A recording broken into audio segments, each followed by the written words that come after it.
So it's been a while, but I thought I'd do a version of my blog through a video update. And this one is titled Pastor Sam. It begins like this. Most people don't know this about me, but early on in elementary school, I was pulled out of my regular class and brought into the Learning Assistance Program. I can't remember exactly how young I was, but I remember being a little shocked as it felt like it came out of left field. I was one of the two Asian kids in my class back in the day. So between Lisa Kwan and I, we killed mad minutes, spelling tests aligned with my natural learning patterns, and so too did memorizing Bible verses. Sure, I wasn't the most artistically gifted child, but why was I being sent to the LA room? In my mind, it was a place that helped my good friend Julio, an orphan rescued out of abuse from Mexico, who couldn't sit still for 2 seconds and was more interested in hugging me and hiding under desks than excelling academically. Yet there I was, some 30 years ago, sitting with Julio, a different room away from our peers with individualized support in the learning assistance room. I can remember her face, but I can't remember her name. But as the teacher approached me, I sat there like a patient, awaiting results from a biopsy, wondering, what was wrong with me?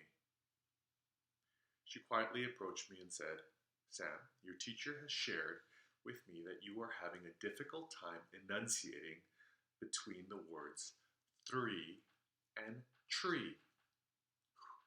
A sense of relief and then determination came over me as a young child. I was thankful to be made aware of the weaknesses I had and that there was a plan to get me back to my peers better as a better version of myself. So a few sessions later, along with a number of spit-covered mirrors as we practiced the th sound while observing the formation of my mouth in a mirror in its reflection, I was new and improved. You know what? I had actually forgotten about that memory until I finally sat down to write this blog update. I was reminded of it as I began to reflect on how I got here, wondering now how so many people are calling me Pastor Sam. Ever since I innocently embarked on this journey of faith as a young believer in high school, I have repeatedly found myself in situations or opportunities where my first reaction has been, man, I have no right being here. There are so many more gifted, more qualified, more experienced individuals than I who should have been given this opportunity. Perhaps this comes from a deep insecurity of not being good enough that I need to deal with. On the other hand, while I will not ignore that possibility, I truly believe it's been God's way of loving me by continually working on my need to grow humility in my life. Student council, youth camp chair, TD Bank, the mission field, husband, father, country director, lasagna leader, executive, aero leader, and the list goes on and on and on of times where I felt this way. Yet God's love continues to be reckless over my life. Once again, God's probably needed to continue to put me in these situations because I'm a slow learner. Instead of remembering that all the good that I've seen him do in and through my life since I came to know him as my personal savior in high school, pride rears its ugly head over and over again. It's almost maddening how quickly I can let pride creep back in. Sure, it's not the condescending or arrogant attitude that it once was, most of the time. But even in Bolivia, it presented itself by trying to do too much, not resting on God, but again on my own importance and efforts. Despite my learning disabilities, the Lord has truly been patient and gracious with me as I slowly ingrained this lesson into the very being, my very being. And he's accomplished so much in spite of me.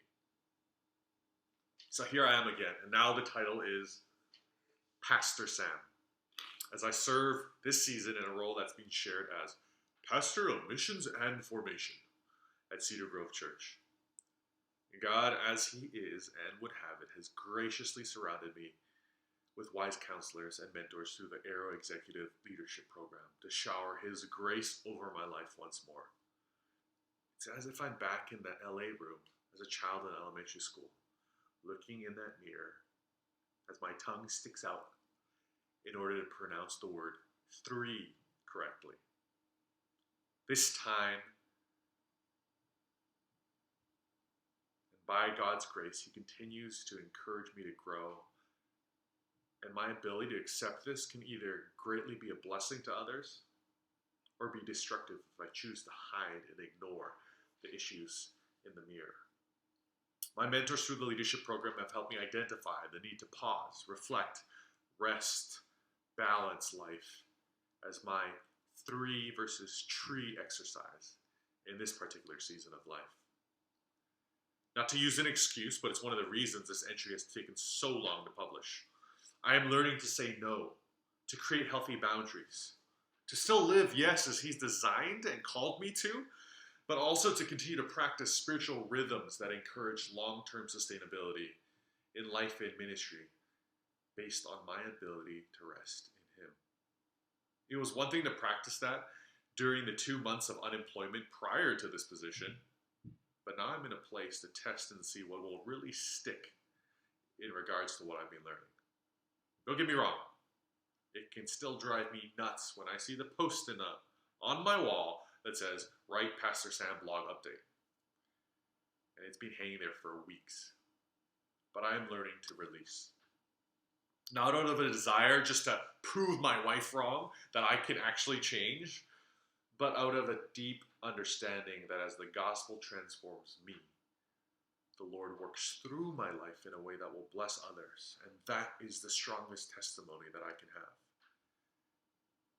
It begins to be a life that no longer points at what I can do, but begins to really unwrap and reveal to others what God can do through me.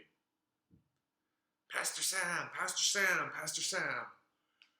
It's a title that I've heard more than I ever thought I would these past 8 weeks.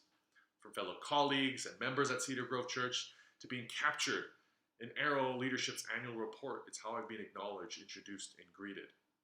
So much so that I even received apologies when the pastor title was forgotten when addressing me. Seriously, even a few weeks back, my 3-year-old Victoria welcomed me home with, "Hi, Pastor Sam." You want to know what I was initially feeling inside every time I heard that title? Ever since being introduced as Pastor Sam prior to delivering the message in late August, my insides cringed. Why, you ask?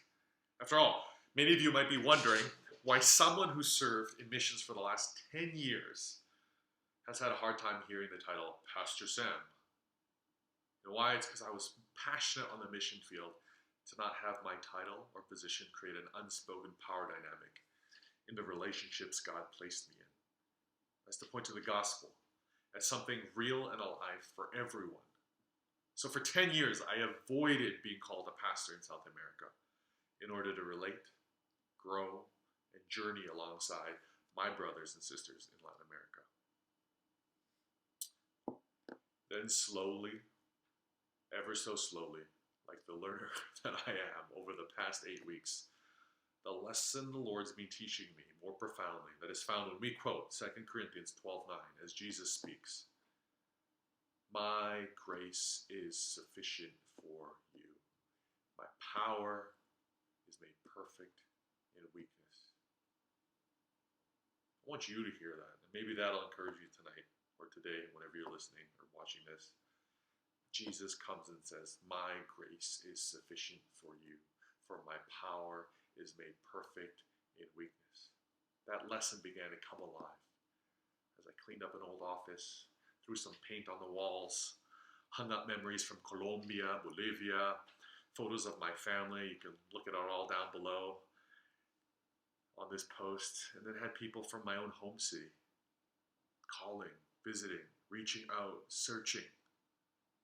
All of this pointed to Christ's faithful hand at work in me. You know what? I've never been enough. And I'll never be enough. But He is. All of this serves as a reminder that this has never been about me. but me pointing others to him so that we can truly live out the second half of that verse. I pray this is for us, that we will boast all the more gladly about our weaknesses, so that Christ's power may rest on us.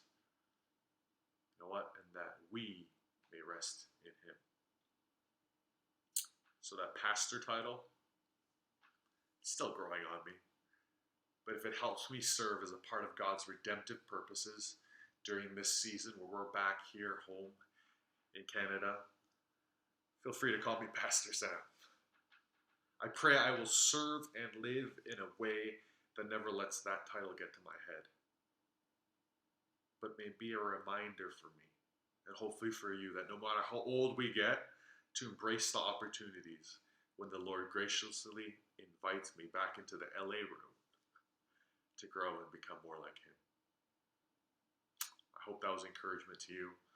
I hope that you can hear Christ's words saying, my grace is sufficient for you and my power is made perfect in weakness, that we can come to him as we are, be transformed by his gospel, and live lives beyond our imagination or expectation. And I believe I'm living proof for that, and I will continue to grow.